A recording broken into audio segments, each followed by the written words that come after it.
She didn't get lost. She got erased in plain sight.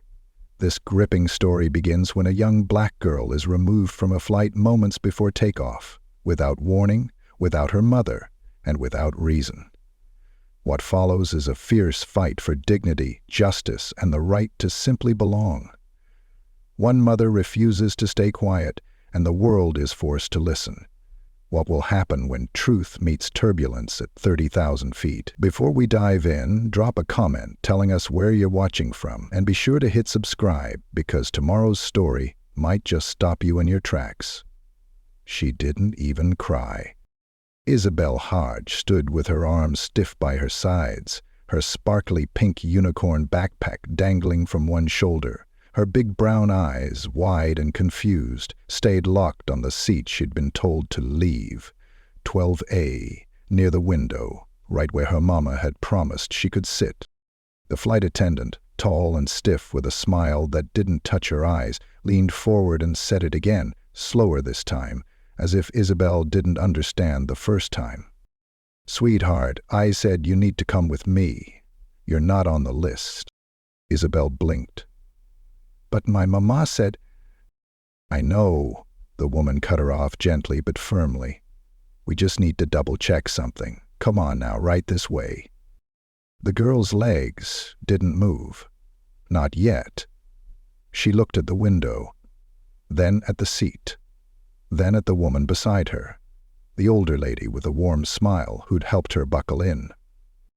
"Did I do something wrong?" Isabelle asked softly, more to herself than to anyone else.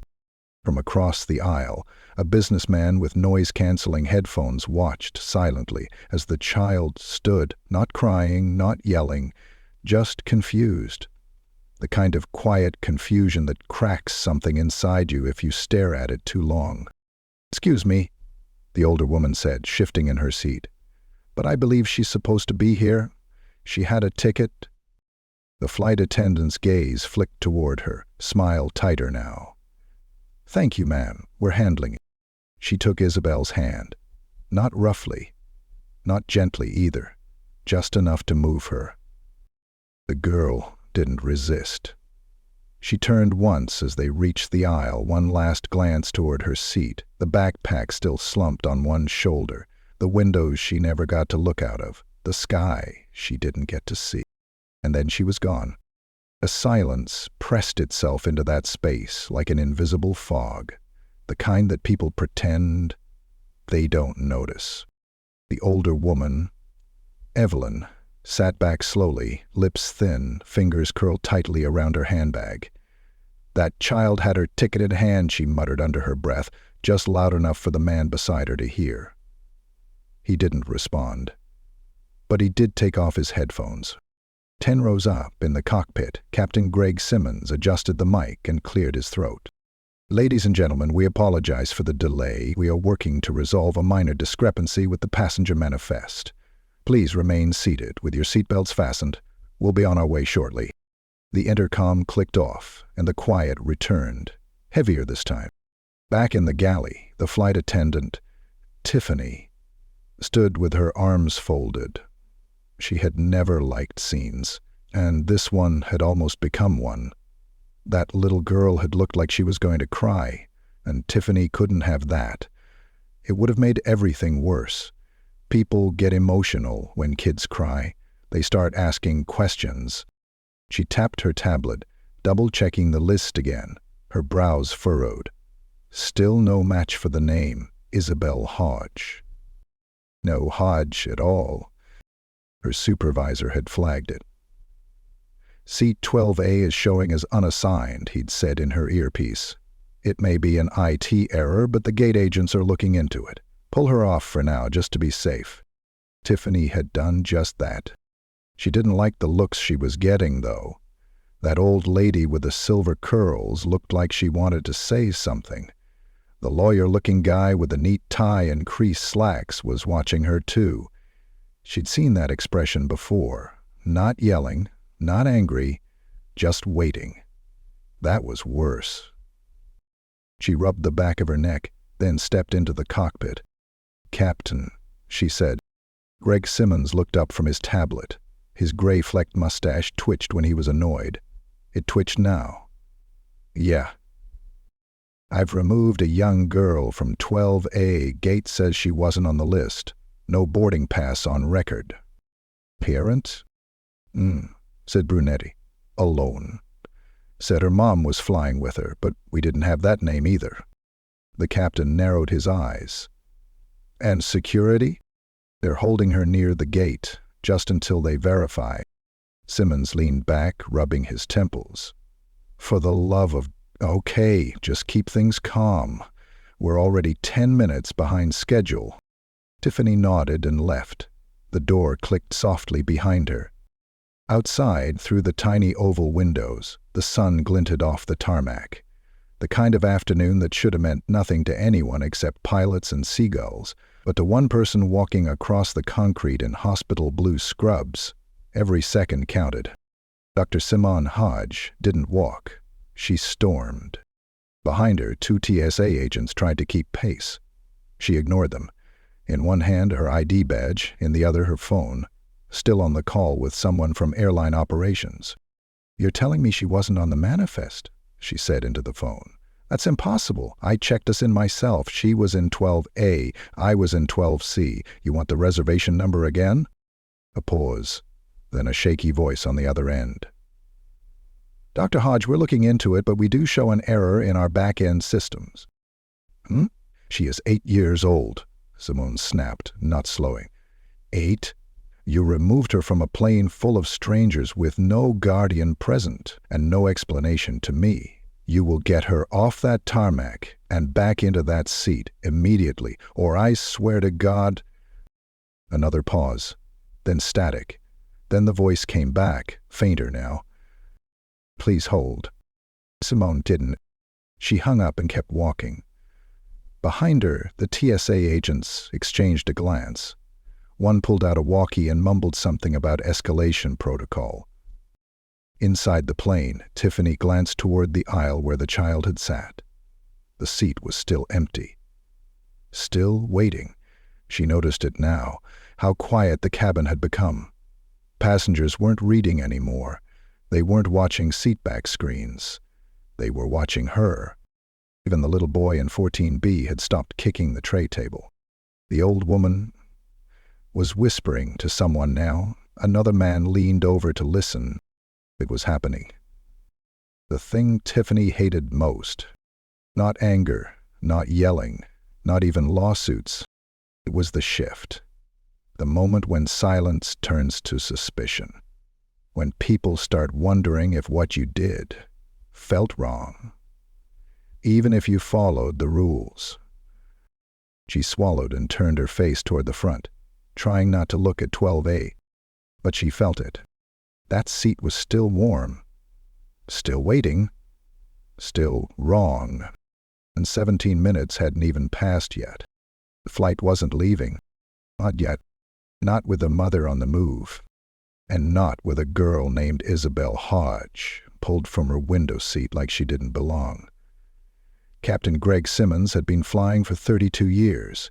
He'd flown through lightning storms, bird strikes, and once even landed a 737 with a stuck nose gear in Boston, earning a quiet mention in a trade magazine and a signed bottle of scotch from the chief pilot. But nothing, and he meant nothing, was more irritating than paperwork that didn't line up with passengers already in seats.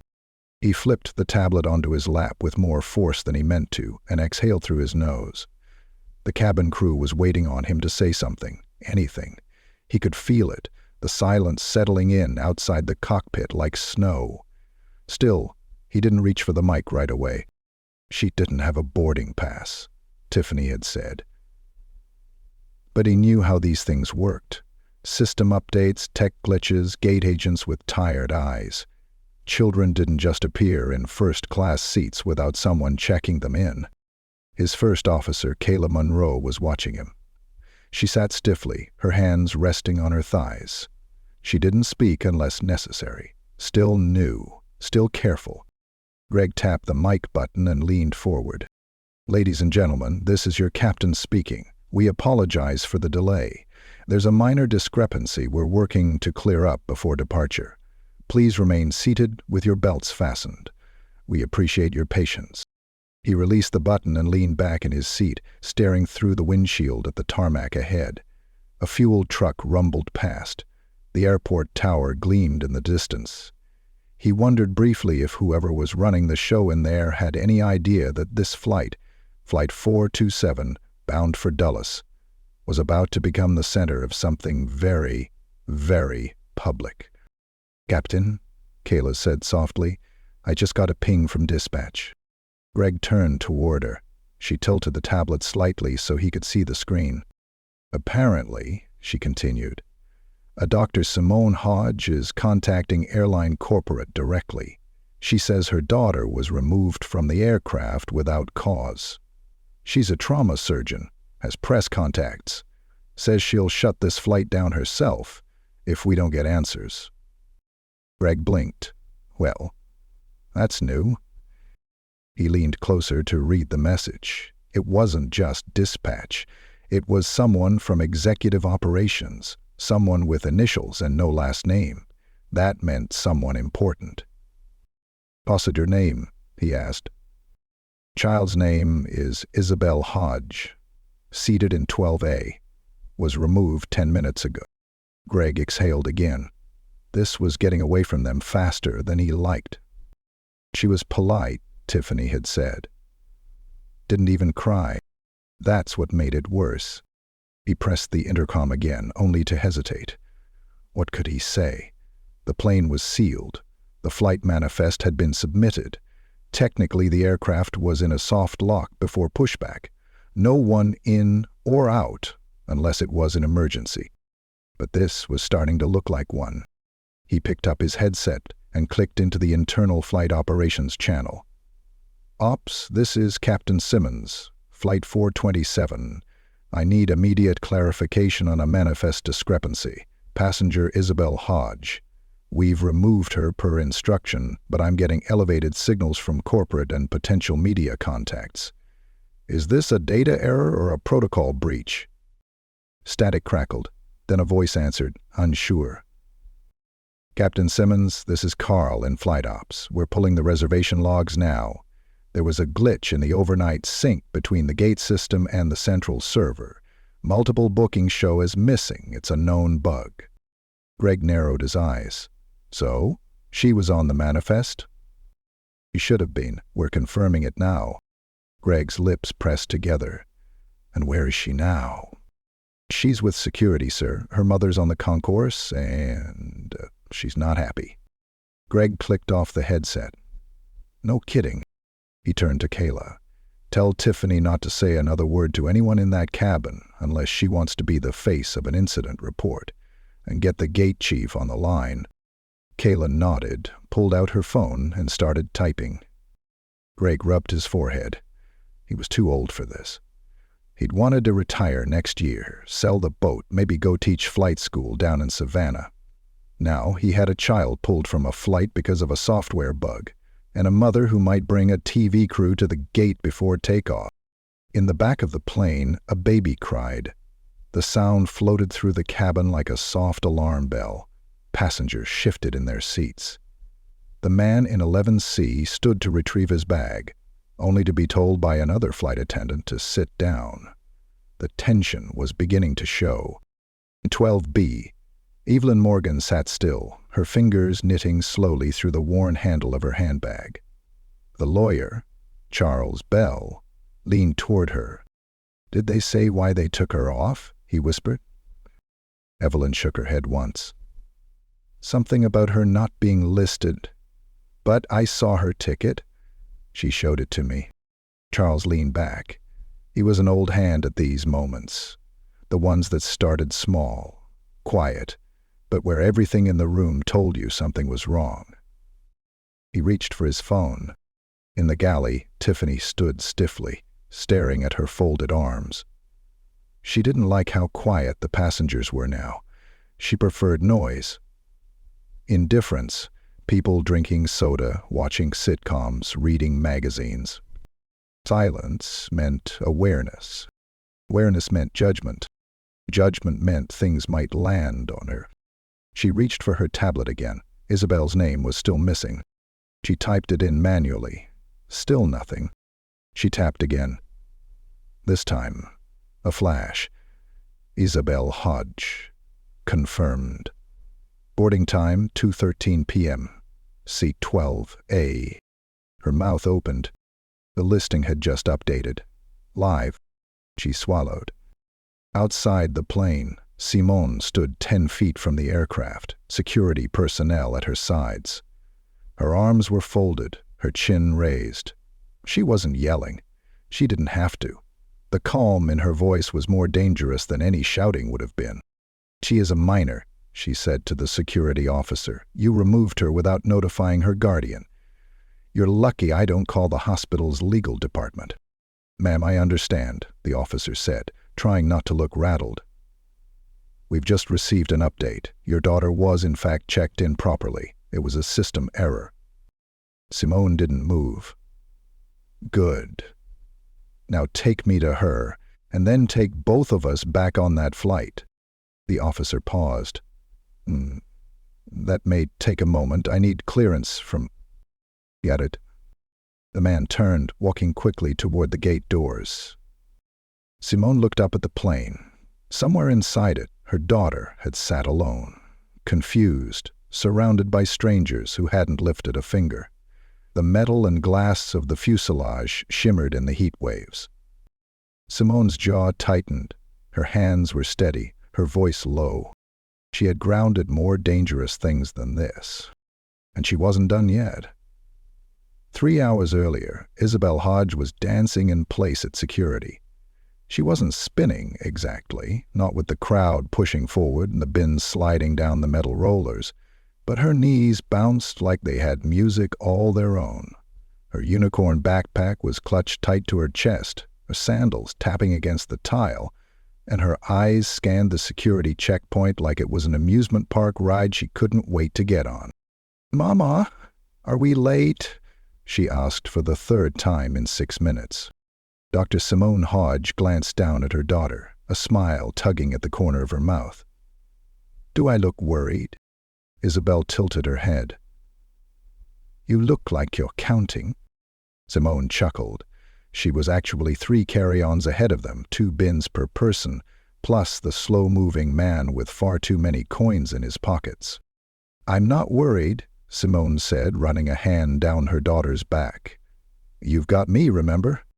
"I know," Isabelle said, hopping once, "but I don't want to miss the clouds." "You won't," Simone promised. "You're getting the window seat, remember?" A squeal slipped from Isabelle's mouth before she clamped both hands over it. "Really? Really, really?" The line crept forward. Simone adjusted her shoulder bag, a navy blue satchel with hospital patches stitched into the side. Her badge still hung around her neck, visible just enough to catch glances. Simone rarely used it outside of the hospital, but this morning, for the first time with Isabelle, it felt like a small layer of armor. They moved through the scanner without issue. Isabelle giggled when the TSA agent asked her to hold her arms up like a superhero. She even gave a dramatic whoosh as she stepped through the body scanner. Once reunited with her unicorn backpack and a small pouch of trail mix, Isabelle followed close beside her mother. "Are we early now?" she asked, chomping on a pretzel. Simone glanced at her watch. "We're on time, which is almost like being early." "That's a trick," Isabelle said, "but okay." The airport bustled around them, rolling suitcases, muffled announcements, someone's baby crying from another terminal. The ceiling arched like a wave overhead, with warm light filtering down from angled skylights. Simone held her daughter's hand firmly as they made their way to gate B-17. She hadn't wanted to take this flight at first. Too many logistics, too many unknowns, and far too many opportunities for things to go wrong. But Isabelle had begged. Not for the trip to D.C., though she was excited about that, but for the flight itself. "I want to fly with you," she'd said. "I want to be up in the clouds while you're next to me." Simone, who had faced 12-hour shifts in trauma wards and stitched up gunshot wounds with music still playing in her head from the drive over, had crumbled at those words. So here they were. At the gate they found seats near the window, watching planes taxi and turn like massive steel birds. Isabelle pressed her nose to the glass and traced imaginary wings with her fingers. "That's one's ours," she guessed, pointing to a plane with navy blue stripes and a tail shaped like a swoosh. "Close," Simone said. "Ours is the one behind it. See the tail with the green wave?" Isabelle squinted. "It looks sleepy. It'll wake up when we get on." Isabelle giggled. "Do planes drink coffee?" "No," Simone said. "But they drink jet fuel." Gross. A woman in a blazer approached the gate microphone. "Ladies and gentlemen, we will begin boarding Flight 427 to Washington, D.C. shortly. We'll be calling by group numbers. Please make sure you have your boarding passes and ID ready." Simone reached into her bag and retrieved both. 2 printed passes, side by side. Carter, Isabelle, Y, 12A, and Hodge, Simone, 12C. She had triple-checked them the night before. She'd selected the seats herself, aisle and window, leaving the middle open in hopes no one would book it last minute. It had been one of those little things, a detail that felt important for their first trip together. "Do you still have your gum?" Simone asked. Isabelle nodded, pulling a pack of grape-flavored bubble gum from her backpack's side pocket. "For the ears." "That's right." When their group was called, they joined the line, Isabelle holding her mother's hand so tight her knuckles paled. Simone smiled down at her, offering reassurance with a squeeze. The gate agent scanned the boarding passes. Beep. 2 green lights. "Have a good flight," the woman said without looking up. They walked the jet bridge, Isabelle tugging slightly ahead, eyes wide at the walls and metal joints. She paused before entering the aircraft. "Is this it?" Simone nodded. "This is it." Inside, the cabin was cool and softly lit. A flight attendant with a high ponytail and tightly drawn face gave them a cursory nod. Simone guided her daughter down the aisle, glancing at the seat numbers. "There we are," she said. "Row 12. Isabelle slid into the window seat like she'd just won a prize. "This is so soft. Look, Mama, there's a little pocket and a tray." Simone placed her bag under the seat and sat beside her, only briefly standing to stow Isabelle's backpack in the overhead bin. "Seatbelt," Simone said. Outside the window, the tarmac shimmered in the heat. Isabelle pressed her face to the glass. "I can see the other planes," she whispered. "They're just sitting there, like ducks in a pond." Simone smiled. "Soon we'll be flying over them." A soft chime rang overhead, and the crew began their pre-hype checks. More passengers trickled in, filling the rows. Evelyn Morgan, a retired librarian with kind eyes and a floral scarf, paused at their row. "I believe I'm in 12B, she said politely. Simone stood. "Of course." As Evelyn settled in, she glanced at Isabelle with a smile. "First flight?" Isabelle beamed. "Yep, I'm going to see the clouds from the top." "Well, I hope it's clear," Evelyn said. "The best views are when the sun's setting." Simone watched her daughter chatter, relaxed for the first time in days. The past few weeks had been hard. A case at the hospital had rattled her. Then there were the long shifts, the cancelled birthday plans, the look on Isabelle's face when Simone had come home too late again. This trip wasn't just a vacation. It was a promise, a pause, a chance to breathe. Isabelle pulled her tray table down and then up again, experimenting. "This is gonna be the best day ever," she whispered. Simone reached over, brushing a curl from her daughter's forehead. "I think so too," she said. Neither of them saw the flight attendant pause 3 rows back, glancing at the manifest again, her brow furrowed. She looked once at Simone, then at Isabelle, then back at the tablet. and the smallest shake of her head began. It hadn't happened yet, but it would. And when it did, everything, every calm breath, every seatbelt click, every promise made in love, would be tested in the space between a gate and a grounded flight. The cabin filled slowly, a sea of tired faces and restless movement, overhead bins slamming shut and flight attendants ducking between arms and elbows with practiced patience. Somewhere near the front, a man coughed into his sleeve. In the back, a teenager sighed loudly after realizing there was no Wi-Fi yet. In the middle of it all, nestled between a window and a stranger, Isabelle Hodge kicked her legs beneath the seat and tried not to chew her gum too fast. "Is it starting?" she asked, twisting toward her mother. Simone smiled, tapping her wrist. "We've still got a few minutes, baby. People are still boarding." Isabelle nodded and turned back to the window. Her eyes scanned the tarmac like she might spot a secret button the pilot would press to make the plane rise into the clouds. She leaned closer, watching a luggage cart zip past, its driver wearing ear protection and a neon vest. "Did they ever fall off?" she asked. Simone looked up from her phone. "What, the bags?" "Not usually," Simone said, setting the phone aside. "But if they do, I bet they know how to catch them real fast." Evelyn Morgan chuckled softly beside her. "I lost a suitcase once on the way to Baltimore," she offered. "They found it 2 states away and mailed it back with a note and a candy bar." Isabelle's eyes widened. "A candy bar?"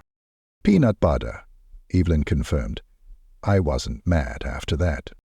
Isabelle giggled. "That's how you fix anything, candy." Simone gave Evelyn a grateful look. Evelyn gave a small nod back. Across the aisle, a middle-aged man in a blazer and wire-framed glasses eyed the girl thoughtfully, then returned to his crossword puzzle. A woman behind them sighed for the 3rd time in 2 minutes, clearly impatient to get airborne.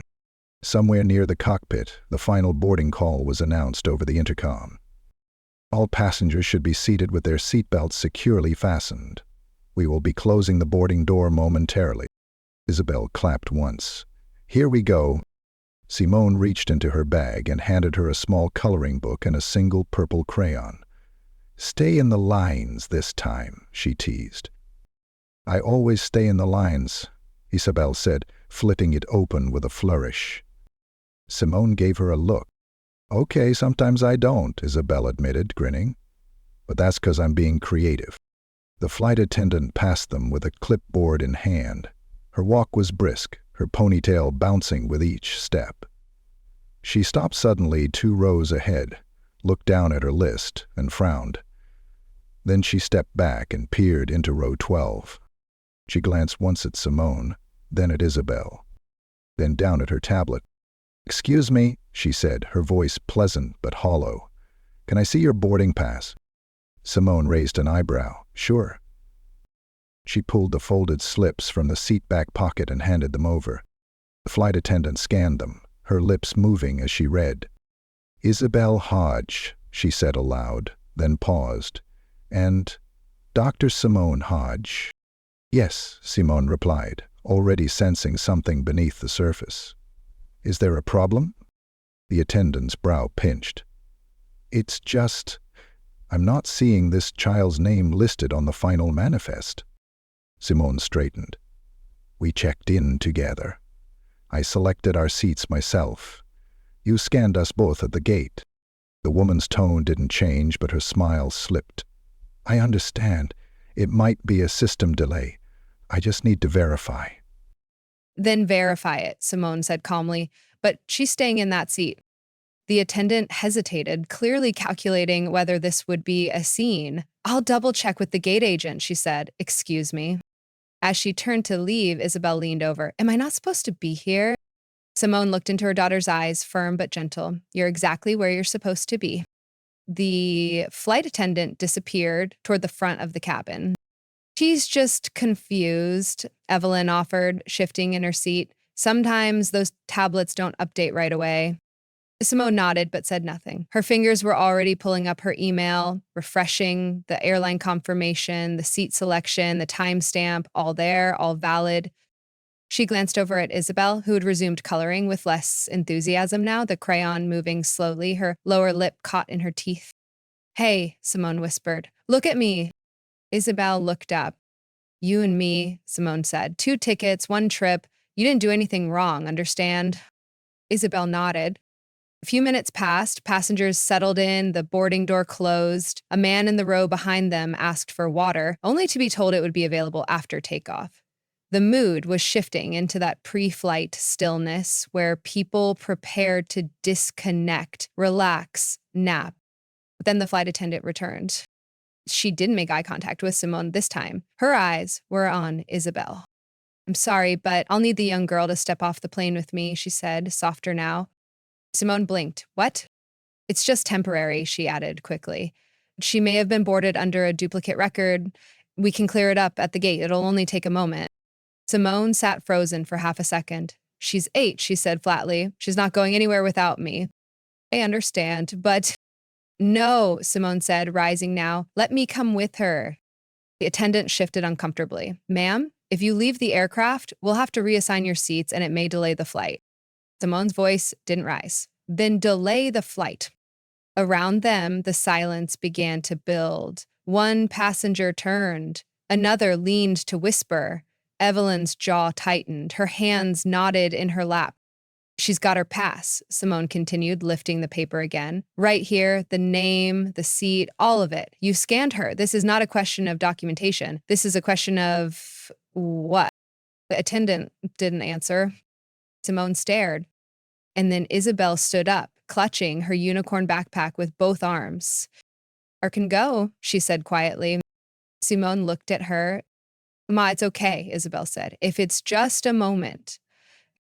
But Simone didn't move. And from 2 rows behind, another voice entered the space.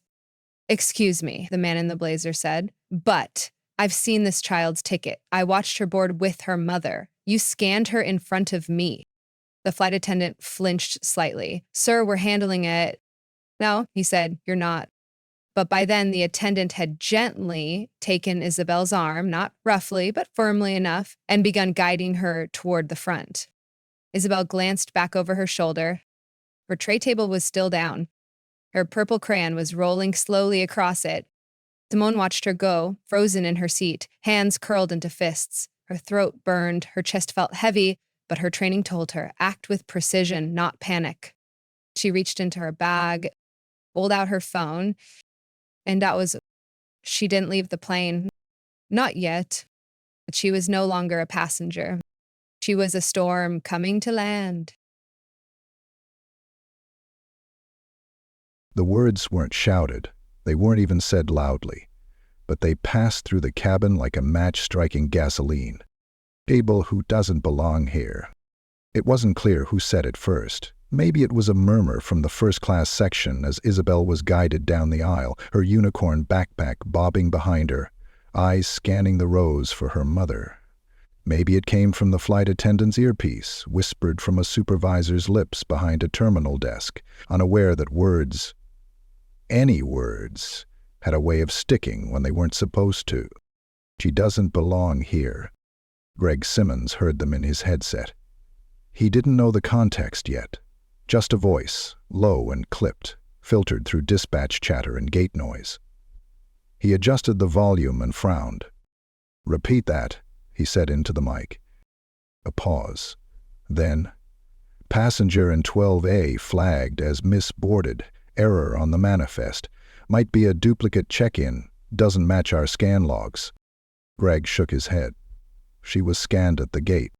Gate agent says no record. She's already on the plane, seated, with her mother. Sir, this comes from above. They're asking her to deplane for verification. Greg's fingers tapped the side of the cockpit. And her guardian? Still on board. He turned to Kayla Monroe, who was listening quietly. You hear that? He asked. She nodded. They're saying it's a mistake. Greg grunted. Feels like a bigger one now. In the cabin, Tiffany Banks walked briskly down the aisle again, tablet in hand. She stopped by row 12, where Simone still sat, upright and unmoving. Her phone was pressed to her ear, But the screen was dark now. She was no longer talking, just listening. "Ma'am," Tiffany said quietly, her voice too soft to be heard beyond the row, "I'm going to have to ask you to stay calm. We've removed your daughter temporarily to clarify a discrepancy." "Temporarily?" Simone said, her eyes locked on the attendant. "Yes," Tiffany replied, forcing a smile. "She's just near the gate with security now. We're going to sort this out." Simone didn't blink. "You removed an 8-year-old girl, alone, without telling her mother, without confirming with me." "We had to act quickly." "No," Simone interrupted, her tone flat and steady. "You chose to act quietly." Tiffany's smile faded. "It's standard protocol." "Why?" "For what?" Simone asked. "For when a child's skin tone doesn't match what you expected in seat 12A. Tiffany took a breath. She knew better than to answer that. She straightened her shoulders and stepped back. Passengers nearby had stopped pretending they weren't listening. Heads turned slowly. Some people tried to avoid eye contact. Others didn't bother. Evelyn shifted in her seat, her scarf trembling slightly as she leaned forward. "This is wrong," she muttered, her voice rising just enough to carry. "I saw the girls' boarding pass. I saw the two of them come in together. That child had every right to be here." The businessman across the aisle turned off his tablet and removed his glasses. "What's going on?" he asked Tiffany directly. "I'm not at liberty to share." "You pulled a kid off a flight," he said. "That's not just a hiccup, that's a headline." Behind them, someone whispered something about calling the airline. Another passenger opened their phone and began recording, slowly and discreetly. A few rows up, Charles Bell stood from his seat. His voice was calm but carried weight. "Ladies and gentlemen," he said, "I'm an attorney with a background in civil rights litigation, and what I just witnessed, the removal of a minor passenger, unaccompanied, without clear cause or parental consultation, may be unlawful." Tiffany turned, caught between panic and protocol. "Sir, please, remain seated." "No," Charles replied. "I think I'll remain standing." Simone remained silent, still seated, still watching. Greg's voice came over the speaker again. "Ladies and gentlemen, we are experiencing an unexpected delay due to a boarding discrepancy. Please remain calm and seated while we work to resolve the issue. We thank you for your patience." But there was no patience left. At the front of the plane, the cabin door remained open. Outside, Isabelle stood quietly next to a TSA officer, who kept glancing between his phone and the child. She wasn't crying. She wasn't talking either. Her backpack hung from her shoulder, her fingers wrapped tightly around the strap. She was facing the gate, but her eyes kept flicking sideways, to the plane, to the door, to the faces of the adults who avoided meeting her gaze. One gate agent nearby whispered into a headset, her voice shaking. "I don't think this is going away," she said. Simone rose from her seat. She walked to the front, ignoring Tiffany, ignoring the other attendants. Passengers parted for her, not dramatically, not theatrically, just enough. The silence opened around her like water displaced by a stone.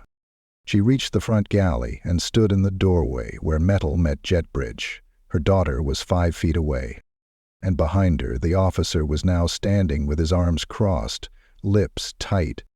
Simone's voice didn't tremble. "She's coming with me," she said. The officer blinked. "Ma'am, until we confirm the error, she's coming with me." Behind Simone, the plane held still. Then came a sound. Soft, hesitant. A passenger unbuckling their seatbelt. Then another. A woman stood up in row 16, gathering her purse. A man in 9B reached for his carry-on. Charles Bell stepped forward. "If the child doesn't belong on this flight," he said clearly, "then neither do I." Tiffany's tablet beeped. Her new alert. Passenger confirmed. Isabelle Hodge. Boarding time 2:13 p.m. Seat 12A. She stared at it. The confirmation had synced late. Too late. Simone didn't move. "Read it," she said. Tiffany's mouth opened. She's confirmed. The update just came through." Simone turned slowly. Her voice was cool as glass. "Put her back in her seat." Greg Simmons watched from the cockpit doorway, his jaw tight. He'd seen what happened when things spiraled like this. Pilots weren't trained for public relations disasters, but even he knew the phrase, "she doesn't belong here," was going to follow this flight long after it landed, if it ever did. Outside, a second officer approached the gate, whispering to the first. "She's a trauma surgeon," he said. "Media contacts. Corporate just called. They're about to ground the flight." The officer looked at Simone, looked at the girl, and stepped aside. Simone took Isabelle's hand and led her back onto the plane. Passengers watched in silence. No clapping. No cheers. Just the sharp click of sandals and sneakers returning to row 12. Isabelle sat down quietly. Her tray table was still down. Her crayon had rolled under the seat. She didn't ask for it. Simone buckled her in, then sat beside her, back straight, eyes forward. Tiffany walked past them, red in the face, tablet lowered. "She doesn't belong here." They'd said it like a comment, a protocol note, a minor phrase in the flow of operations. But it wasn't. It was the core of the mistake. And now it had turned into something else. A wound the flight wouldn't shake. Not in the air. Not on the ground. Not ever. The second Simone stepped off the plane earlier, her footsteps weren't just quick. They were surgical. Precise. Deliberate. The same way she moved between gurneys, between split-second decisions and open wounds. But this wasn't a trauma ward. It was worse. Because this time it was her daughter. Her phone was already to her ear before her foot even hit the jet bridge carpet. The call wasn't to customer service. It wasn't to the gate agent fumbling behind the desk with her headset pretending not to notice. It was to someone 4 layers above them. Someone who had her number saved. "Marshall, it's Simone," she said calmly. A pause on the line. "Simone," the voice said cautiously, "what's going on?" "My daughter was just removed from a flight 427, Dulles bound, boarded with a confirmed seat. She's 8 years old, and they pulled her off without speaking to me. Security has her standing at the gate like a shoplifter." "Oh my God." "Don't say that. Fix it. Give me 2 minutes." "You have one." She ended the call. By then, 3 TSA officers had formed a loose wall near the gate's check-in desk. Simone wasn't yelling. She didn't need to. The tension in her shoulders, the directness of her eyes, and the badge clipped to her front pocket spoke for her. "She is confirmed," the younger officer said, eyes flicking between his phone and hers. "There was a manifest glitch." "Stop saying glitch like it's a synonym for innocent," Simone cut in. "Someone made a decision. Own it."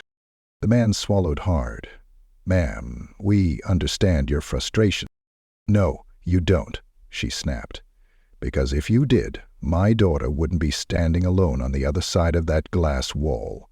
And if I wasn't wearing scrubs and carrying a professional title, I doubt anyone would be scrambling to apologize." From behind her, the terminal buzzed with the usual rhythms. Wheels rolling, boarding calls echoing, families reuniting near arrival screens. But around gate B-17, time had slowed. People lingered. They watched. The incident had started as a whisper, but it was becoming something heavier now. Something that couldn't be buried in a customer service email or a discount voucher. A man nearby muttered to his wife, "I think that's her mom." "I heard the kid had a ticket," the woman replied. Simone caught the words but didn't turn. Instead, she glanced through the glass toward the plane, where she could just barely make out the flight crew moving down the aisle, pretending to recheck bins. Passengers remained seated, stiff and silent, like they were trying not to get involved. But everyone already was. Her phone rang. She picked up instantly. "Simone, Marcia's voice said again. We've confirmed the error. Isabelle was fully checked in. The glitch caused a delay in syncing her seat with the flight manifest. The crew acted on incomplete information. Simone said nothing. We're issuing a correction, Marshall continued. A statement will go out internally and externally if it gets that far. I know. She's going back to her seat, Simone said, and I'm walking her there myself. There's a delay hold already in place, Marcia admitted. The captain's waiting on a call. If he hears from me directly, put him on, Simone said. There was a pause. I mean it, she said. The line clicked. Silence. Then another voice. This is Captain Simmons. This is Dr. Simone Hodge.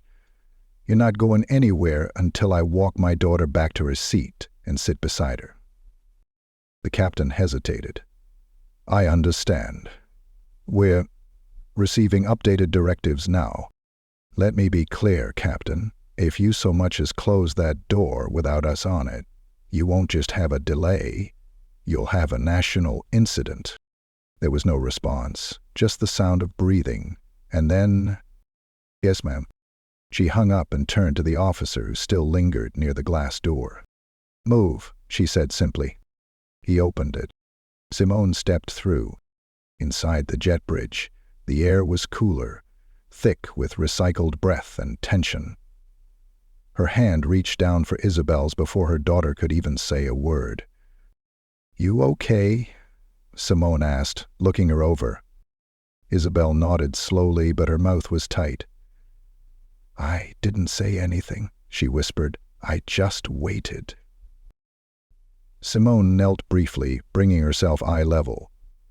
You did everything right. Everything. You didn't move until I got to you. That matters, okay? Isabelle gave the smallest nod, but her eyes were red at the corners, like the tears hadn't made it out yet, but were waiting for the first safe place to fall. They stepped onto the plane together. Passengers turned. This time, nobody looked away. Phones were still in laps, screens open, cameras running, but it wasn't about recording anymore. It was about seeing. About bearing witness. Simone walked Isabelle back to row 12. Their seats waited exactly as they'd left them. Evelyn turned as they approached, her expression tense, until she saw the girl. Good, she whispered. Good. Charles Bell remained standing in the aisle. Welcome back, he said quietly, as if speaking it aloud would seal the moment. Simone buckled Isabelle in, tucked the tray table back, handed her the purple crayon from the floor. Then she sat. No apology came from the crew. Tiffany walked by once, quickly, face blank. Another attendant, one who hadn't spoken much, offered a drink menu. It was a gesture not useful, but not meaningless. The door closed with a hiss. Simone didn't relax, not even when the engines began to hum beneath them, or when the captain's voice returned to the intercom, this time with less stiffness. Ladies and gentlemen, thank you for your continued patience. We are now cleared for takeoff. The wheels began to roll. Isabelle looked toward the window. Mama? Simone turned. Yes? I didn't cry, Isabelle said. Even when they said I didn't belong.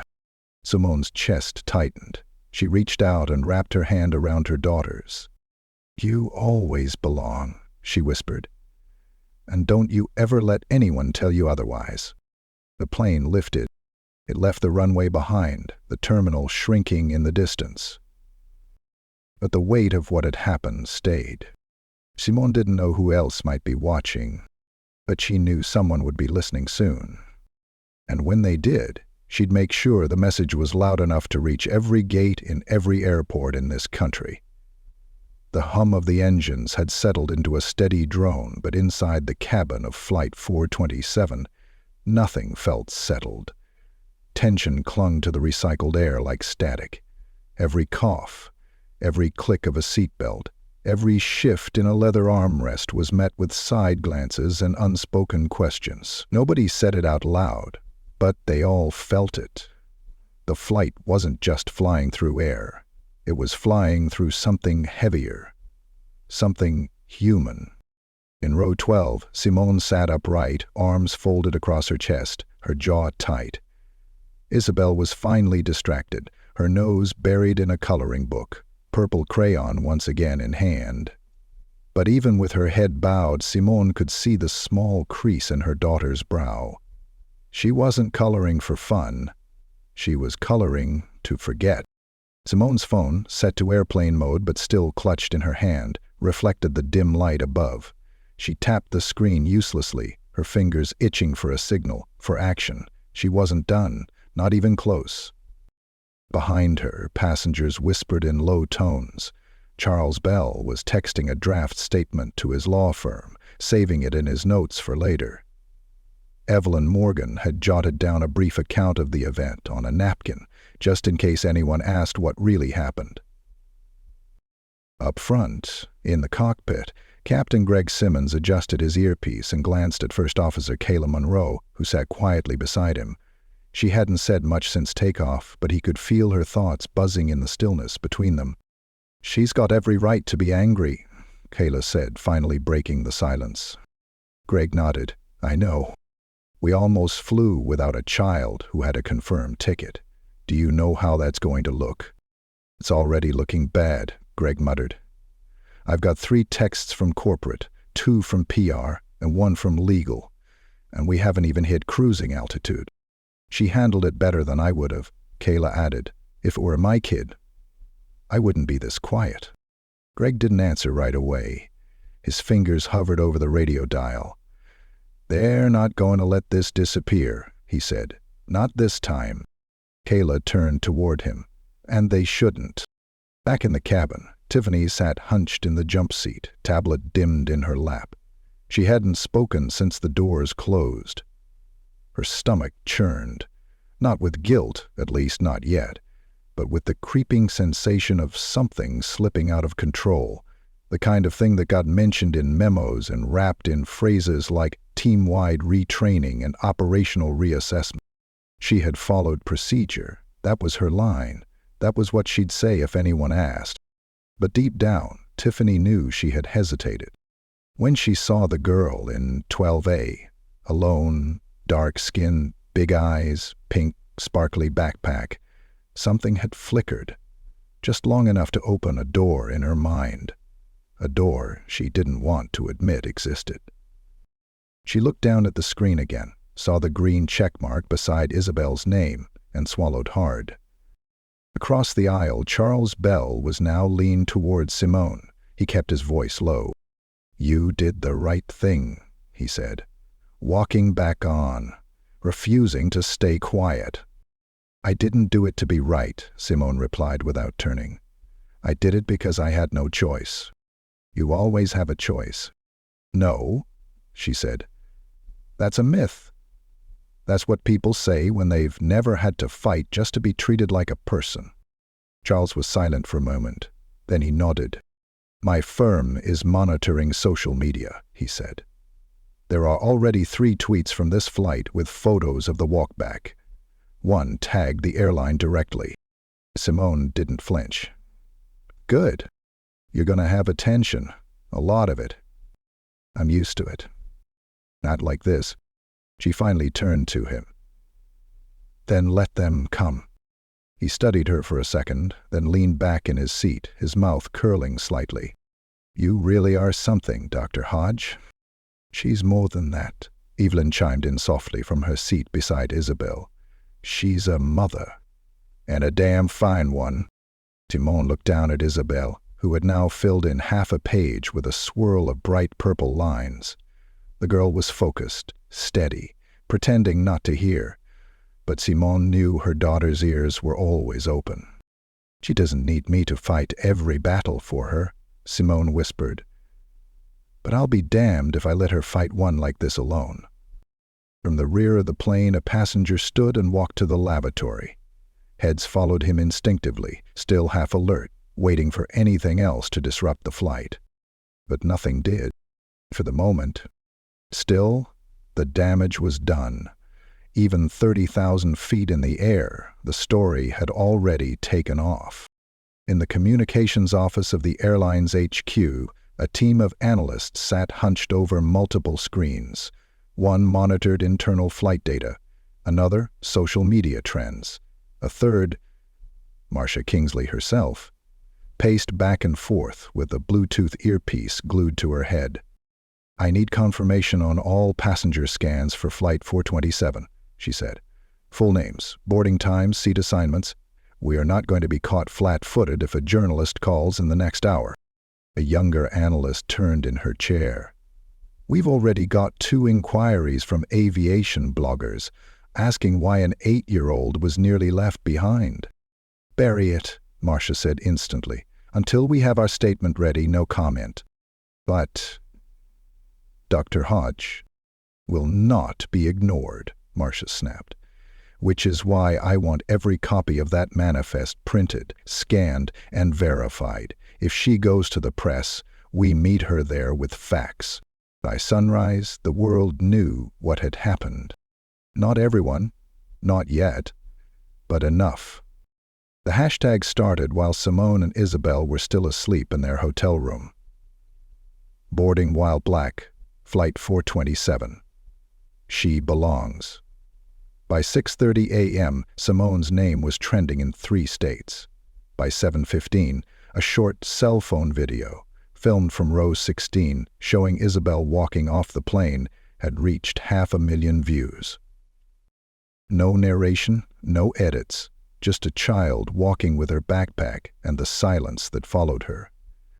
By 9 o'clock, a segment had aired on a local morning news show. 8-year-old pulled off flight without her parent. Airline calls it a glitch. That word again. Glitch. As if Isabelle were a frozen app.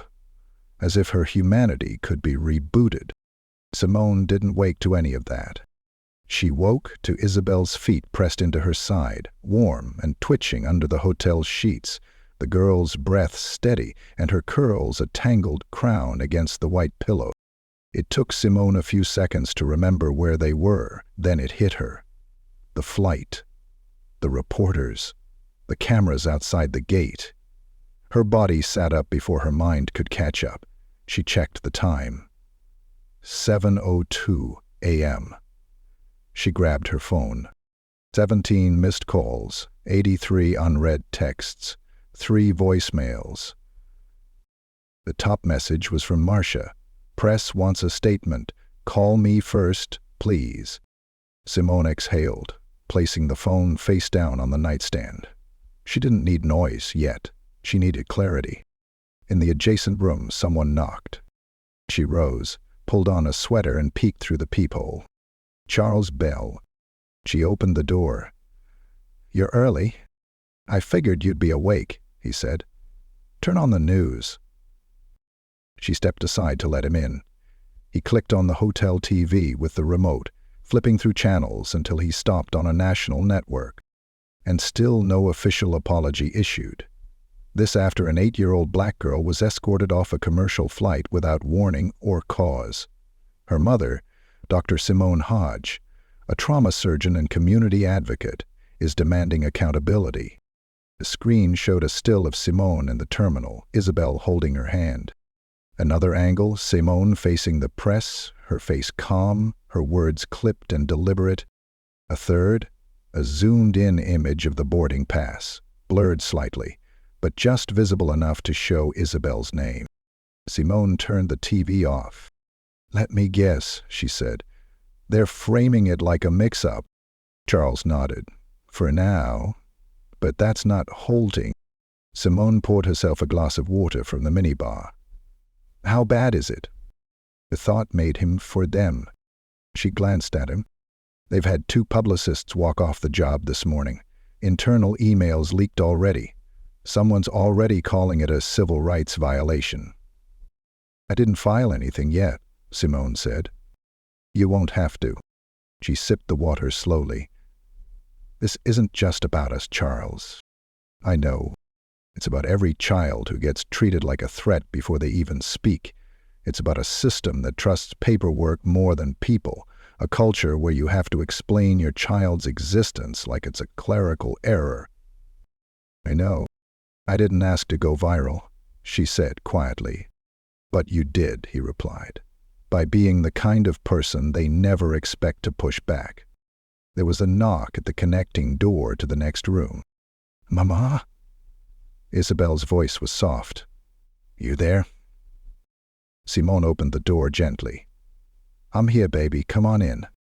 Isabelle rubbed her eyes, still wrapped in the hotel's fluffy robe, her slippers flopping slightly as she stepped inside.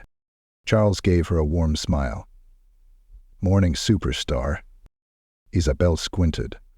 Why is the news showing our faces? Simone crouched to her level.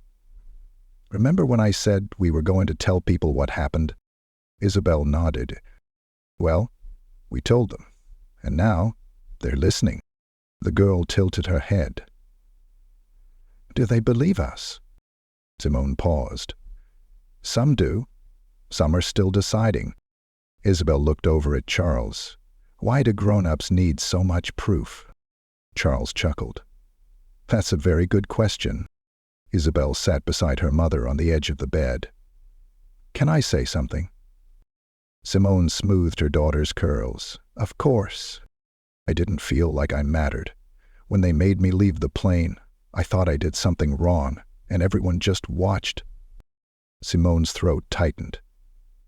You didn't do anything wrong. I know, but I still felt it. Charles was quiet. The air felt heavier now. Not sad, just full. Simone stood and walked to her phone. She picked it up and finally tapped the call icon next to Marcia's name. It rang once, but then connected. Simone, Marcia said. Thank God. I saw the coverage. I know. It's out of control. No, Simone corrected. It's finally being seen. Marcia exhaled.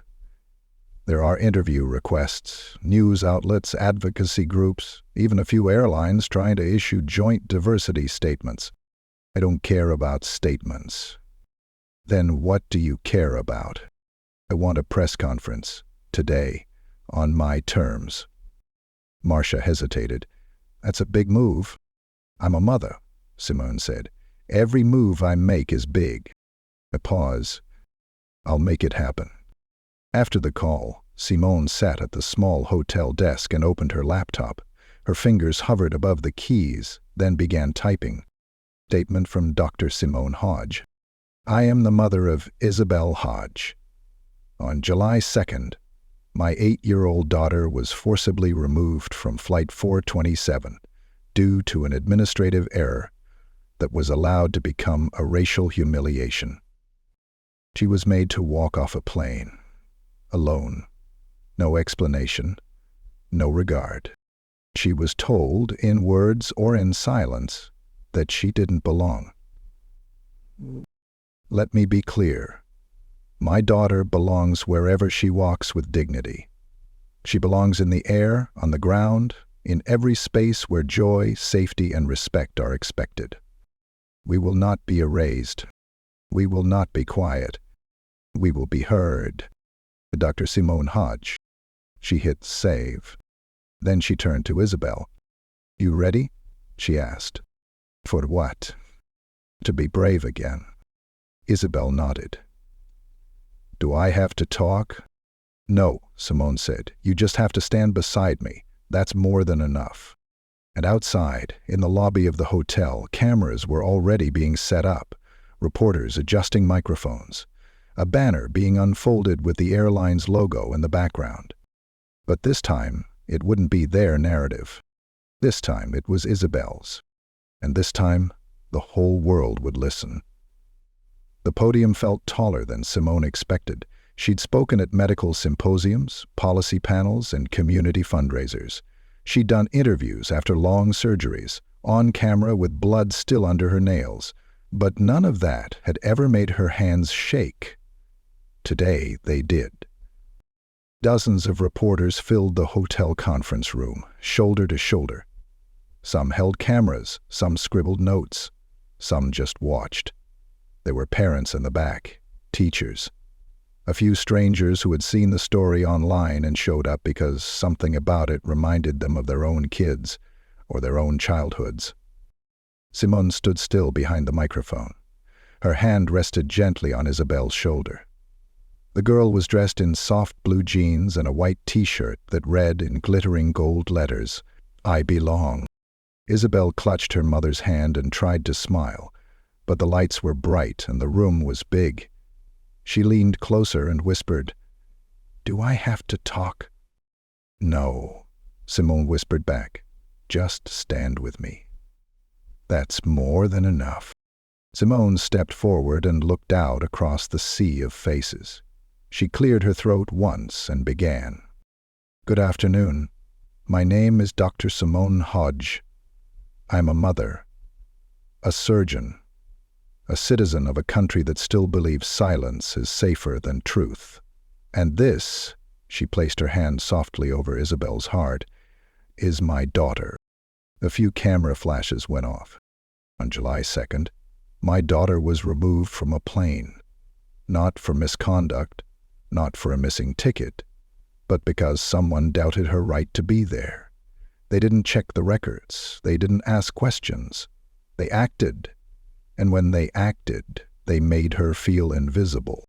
She paused. A system that allows children to be treated as heirs is a broken system. A society where parents must fight for their children's legitimacy every time they board a plane or walk into a classroom or speak in a boardroom. That is not a society that's working. That is a society that needs repair. A murmur moved through the crowd. Someone near the back said, "Amen," under their breath. Simone continued, "This isn't just about a flight. It's about who gets to be seen, who gets to be believed, and who gets the benefit of the doubt." She looked down at Isabelle, who was standing taller now, braver. "I stood up that day not because I wanted to, but because I had no choice. Every parent in this room understands that feeling, that moment where your child looks at you with confusion, with hurt, and you realize that your silence might echo longer than your words." She took a breath, steadying herself. "But today, we're not silent." She reached into the folder on the podium and pulled out a printed statement. She held it high enough for the cameras to capture. "This is a formal commitment from the airline. Effective immediately, they will require a cross-check between gate agents and flight crews before any minor passenger is flagged for removal. They will implement unconscious bias training for all boarding personnel and flight staff. And they will issue a public apology that includes both acknowledgement and accountability." Another flash. This time, Simone didn't blink. "I didn't demand these things to punish anyone. I demanded them because children deserve better, because families deserve dignity, because this," she gestured toward Isabelle again, "should never happen to anyone else." She looked back toward the cameras, her voice stronger now. "And to every child who's ever been asked to explain why they're in a space they already earned, classroom, plane, playground, anywhere, I want you to know you belong." Isabelle squeezed her mother's hand. The applause began slowly. One person, then another. Then the room filled with it, genuine, full, unforced, reporters, parents, people who knew the story, and those who only felt it in their bones. Isabelle looked up at her mom, wide-eyed. "Is it over?" she asked softly. Simone knelt beside her. "No, baby. But this part is." Later that afternoon, after the cameras packed up and the lobby quieted, Simone and Isabelle sat together at a nearby park. The sun had finally broken through the clouds, warming the benches and lighting up the patch of grass where children were laughing, running, and tossing a frisbee. Isabelle took off her shoes and let her feet dig into the grass. "Feels weird not to be in a plane or a hotel," she said. "Weird in a good way?" Simone smiled. Do you want to talk about it? Isabelle shrugged. Not really. I think I talked enough with just my face. Simone laughed, the sound soft and unguarded. From across the park, a little girl waved at Isabelle. Isabelle waved back, then ran toward her, her curls bouncing behind her like sunlight. Simone watched her play, watched the ease return to her steps, watched her run not as a girl who had to prove herself, but as one who already knew her place in the world. A notification buzzed on Simone's phone. She glanced at it. Inbox, media request CNN, subject, mother who grounded the flight. She didn't open it. Not yet. Instead, she tucked her phone into her bag and stood, stretching in the breeze. A deep exhale left her lungs. It didn't erase the weight of what happened, but it made room, drew for what came next. She walked toward the patch of grass, her shoes clicking softly on the sidewalk. Isabelle turned when she saw her. Want to play? Her daughter asked. Simone smiled. Yeah, baby, I do. And in that moment, under a wide-open sky and the echoes of change still hanging in the air, it no longer mattered how they'd gotten here. It didn't matter who had doubted them, or how close the door had come to closing. What mattered was this. They were here, ailing together, seen, and from this day forward, every space they stepped into would know it. Because she belonged. And now, the world did too. Simone didn't hear the hum of the jet engine anymore, not really. She had tuned it out like she tuned out the monitor beeps in the ICU, like she tuned out the whispers in conference rooms when someone questioned her authority without using words. Her body sat still in the narrow airline seat, but her mind was miles ahead, calculating, shaping, preparing for what would come when the wheels hit the ground. Beside her, Isabelle had fallen asleep, with her cheek pressed against Simone's forearm. The crayon still rested loosely in her fingers. Her chest rose and fell softly. Her curls had flopped over one eye, and her lips were slightly parted. Simone adjusted the armrest just enough to cradle her daughter closer, careful not to wake her. She studied her child's face, tracing every line of it with her eyes. 8 years old. Already asked to carry the weight of someone else's fear. Pulled from her seat not because she posed a threat, not because she broke a rule, but because someone decided she didn't look like she belonged. No warning, no explanation, just gone. Simone had replayed the moment a dozen times already. The way the flight attendant had avoided her eyes, the hushed conversation near the front, the silent treatment they gave her while moving forward with a decision they hadn't even bothered to explain. Her fists clenched in her lap just remembering it. She doesn't belong here. That line still rang in her ears over and over. And not because of who said it, but because of how many people didn't object when they heard it. They'd all just let it happen. Simone's throat tightened. It wasn't the first time she'd been told she didn't belong. Medical school orientation, staff meetings, airport lounges where she was asked to show her ID twice. While her white colleagues walked past, she knew the routine, she'd built armor for it. But Isabelle hadn't. Not yet. And she wasn't going to let her daughter's first memory of air travel be a lesson in shrinking. Simone reached into her carry-on and pulled out a small notepad.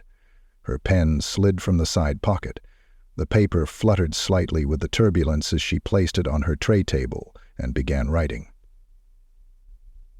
Affectation number, not for the airline, not for PR, but for herself, for her daughter, for every person who had ever been asked to prove their right to simply exist. She didn't draft an official complaint. That would come later. This was something else. A list. She titled it at the top in capital letters, What Belonging Means.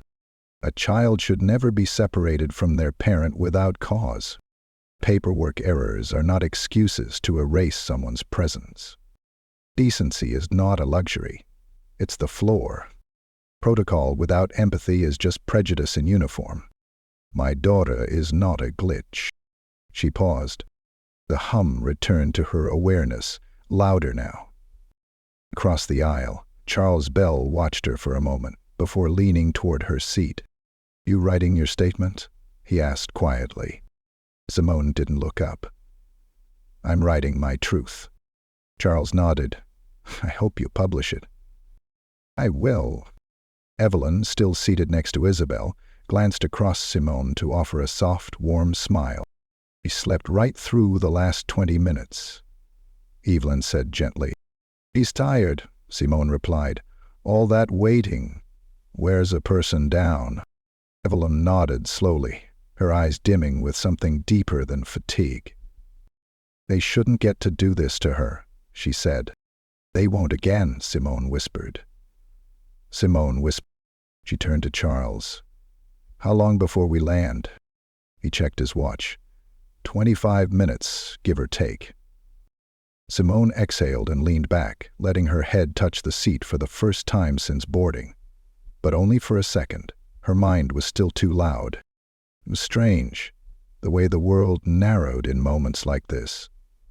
31,000 feet in the air, and yet all she could see was that jet bridge again. Her daughter's back, walking away.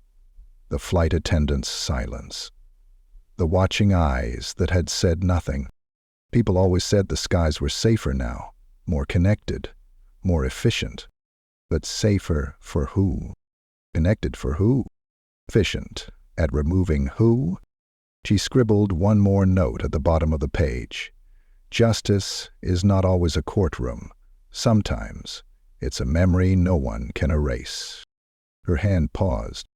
Then she added, and sometimes it's a mother who refuses to sit down. The intercom dinged again. "Ladies and gentlemen, this is your captain.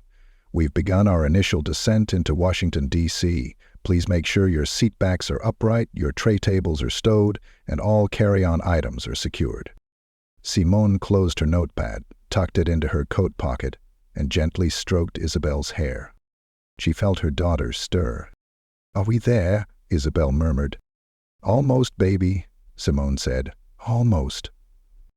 The little girl blinked groggily, looked out the window, and saw only clouds. "I missed the clouds," she said, disappointed. "No," Simone whispered. "You're in them."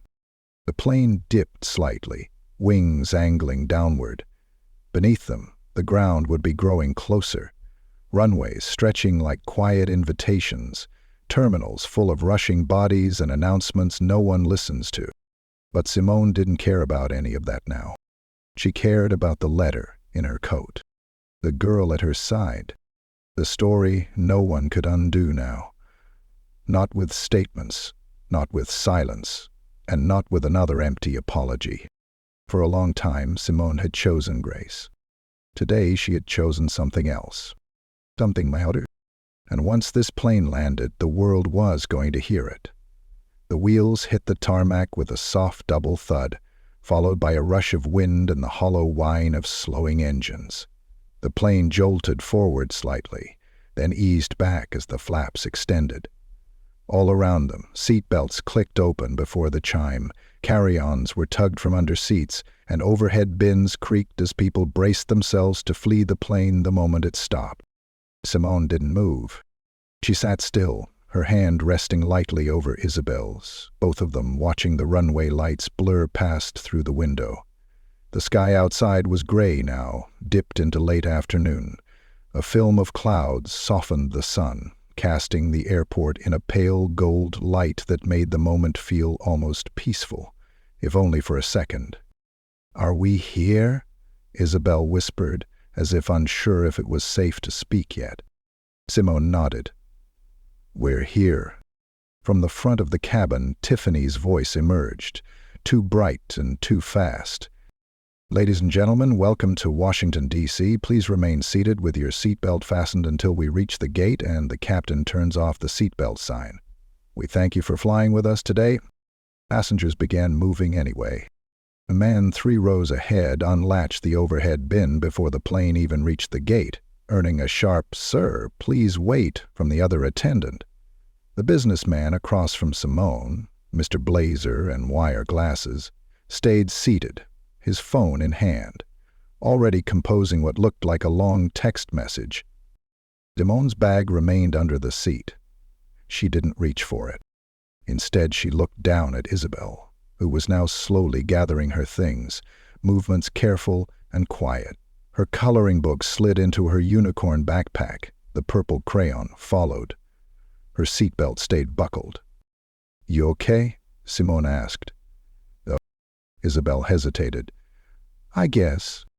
"Tell me the truth." The girl looked up.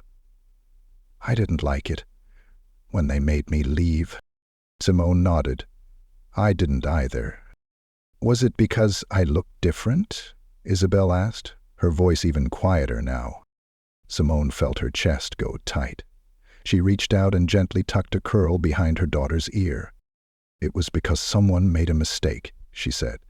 "But instead of asking questions, they acted like you didn't belong. That's not your fault, and it never will be." "But it felt like it was," Isabelle said. Simone swallowed. "That's the part we're going to change." The plane rolled toward the terminal. Behind them, the murmurs had shifted. A woman 3 rows back was now talking to someone on speakerphone, describing what happened in halting detail. Evelyn leaned towards Simone, her hand on her cane. "They're waiting outside the gate," she said quietly. "Who?" "Reporters. One of them got tipped off." Simone didn't flinch. "How many?" she asked. Evelyn smiled faintly. "Enough." Charles Bell stood in the aisle now, one hand on the seat for balance. "I suggest you exit calmly. Don't say anything unless you want to. But know this, what happened today is already being talked about, and not just in this cabin." Simone nodded once. "Good." She turned back to Isabelle. "Hold my hand." "I was going to anyway," the girl replied. When the seatbelt sign dinged off, the cabin burst into motion. Passengers stood, crowding the aisle, elbowing for position as though rushing would change how long the door stayed closed. The sense of urgency was electric, but none of it reached Simone. She stayed seated until the rows ahead began to move, only then rising with her daughter at her side. They stepped into the aisle together. The walk toward the front of the plane felt longer than before. Every person they passed turned to look, not with pity, not quite with shame, but with something in between. Recognition, maybe? Or guilt? Or admiration they didn't know how to express. As they reached the front galley, Captain Simmons emerged from the cockpit. "Dr. Hodge," he said. Simone paused. "I want to say—" "No," she cut in gently. "Not here." The captain blinked. "Understood." Simone offered a short nod, then stepped into the jet bridge with Isabelle. What waited for them outside was more than she expected. 3 cameras, 2 boom mics, a row of reporters, their faces already alight with curiosity. Beyond them, passengers from other flights slowed to stare, drawn by the sudden media presence. Simone didn't pause. She walked forward with Isabelle's hand tight in hers. The first reporter stepped up. "Dr. Hodge, can you confirm that your daughter was removed from Flight 427 today without cause?" "Yes," Simone said calmly. "She was." "Do you plan to take legal action?" "I plan," Simone replied, "to make sure this doesn't happen again." "Can you comment on whether this was racially motivated?" Simone stopped walking. She turned, looked directly into the camera. "If you have to ask that question," she said, "you haven't been paying attention." Another reporter tried to speak, but she held up a hand. "Not here for a press conference. I'm here because my daughter was humiliated, made to feel like a stranger in a country where she was born. That doesn't get fixed with an apology or a refund. That gets fixed when people start telling the truth, even when it's ugly." Isabelle looked up at her mother, then squeezed her hand tighter. Simone continued walking. Through the press, through the terminal, past the security checkpoint where she had danced just hours earlier, past the Starbucks, the bookstore, the plastic airport chairs with outlets that never worked.